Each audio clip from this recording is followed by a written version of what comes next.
Hello my dear lovely students. Today I am discussing Plant Kingdom, Class 11, Chapter number 3, NCERT Exercise Questions and Answers, part 2, which is really very helpful for your exam.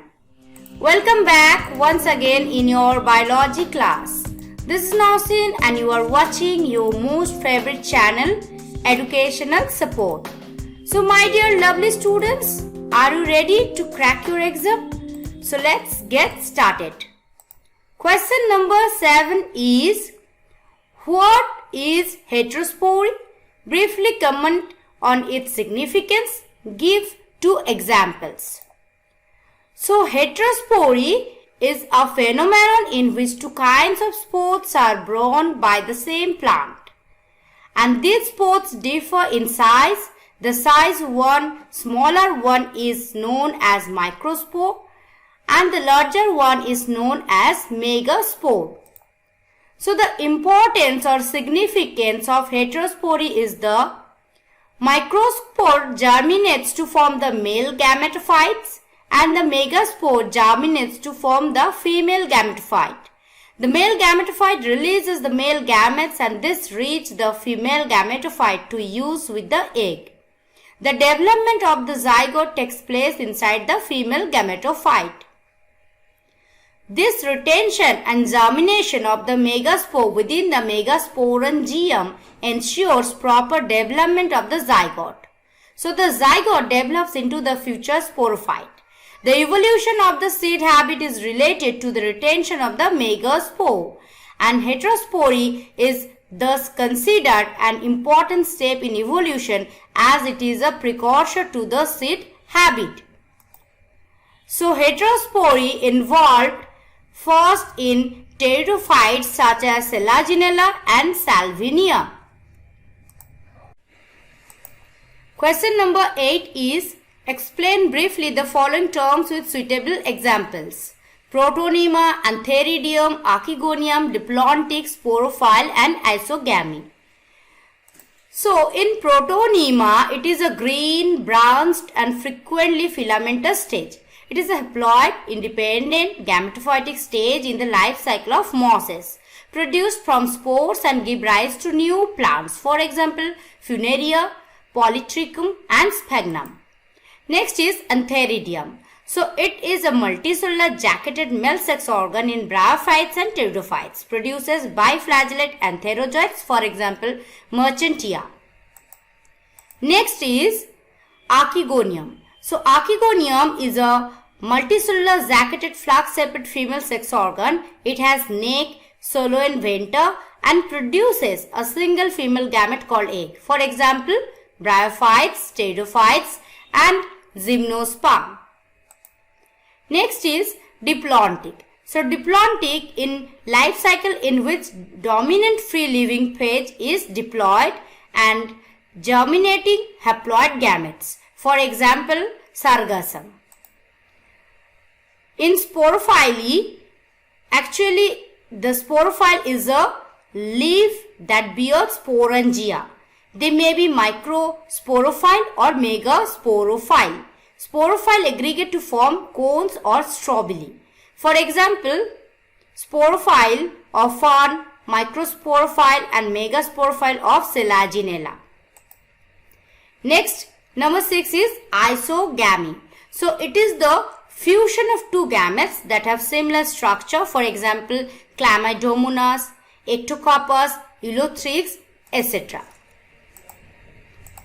Question number 9 is, differentiate between the following: red algae and brown algae, liverwort and moss, homosporous and heterosporous pteridophyte, syngamy and triple fusion.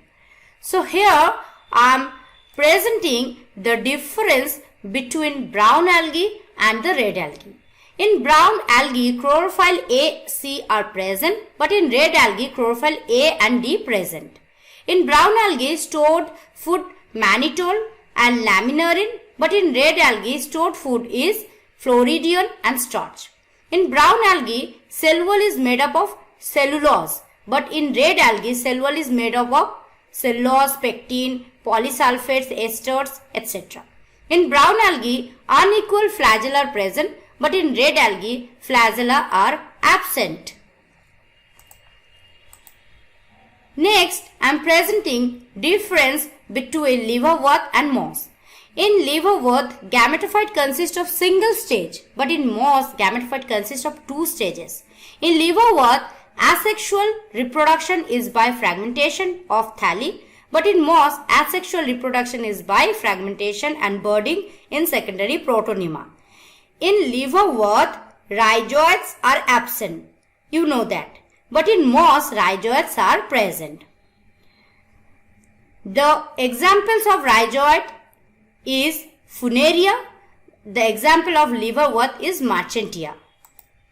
Next difference is between homosporous and heterosporous pteridophyte.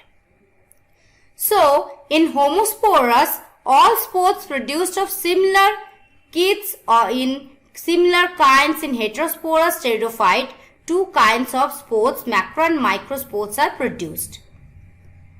In homosporous, example is Coleotom, and in heteroporous, example is Selaginella. Next difference is in between syngamy and triple fusion. So in syngamy, male gametes fuse with the egg cell, but in triple fusion, male gamete fuses with diploid secondary nucleus. You know that very well. In syngamy, zygote is produced triploid, but in triple fusion, primary endosperm nucleus is produced, that is PEN. In syngamy, zygote is diploid, but in triple fusion, PN is diploid. In syngamy, zygote develops into an embryo, but in triple fusion, PN develops into endosperm, which provides nourishment to developing embryo. Question number 10 is, how would you distinguish monocots from dicots? So, here I am presenting distinguishing between monocots and dicots. In monocots, root is fibrous roots, but in dicots, root is tap roots. In monocots, generally parallel venation is present, but in dicot, reticulate venation is present. In monocot, trimerous flowers are seen, but in dicot, pentamers flowers are seen. In monocot, cotyledon in seeds is 1, but in dicot, cotyledon in seeds are 2. Question number 11 is, match the following column 1 with column 2. Chlamydomonas, moss, cycas, pteridophyte, Selaginella, algae, sphagnum, gymnosperm. So the main correct match is here. Chlamydomonas is algae, cycas is gymnosperm, Selaginella is pteridophyte, and the sphagnum is moss. Question number 12 is, describe the important characteristics of gymnosperms. So the main characters of gymnosperms are, gymnosperms include medium-sized trees or tall trees and shrubs. The roots are tap roots. In gymnosperm, the ovules are not enclosed by ovary. They are exposed by before and after fertilization. The seeds are naked. The plant body is separate into roots, stems and leaves and is sporophyte. They produce two kinds of spores, so they are called heterosporous. Fertilization takes place in the absence of external water from sporangamy, and leaves are simple and compound, and the stems are branched and unbranched. So these are the main characteristics of gymnosperms. Thank you for watching. Thank you for your support. Make sure you hit the subscribe button and click on the bell and turn on the notification.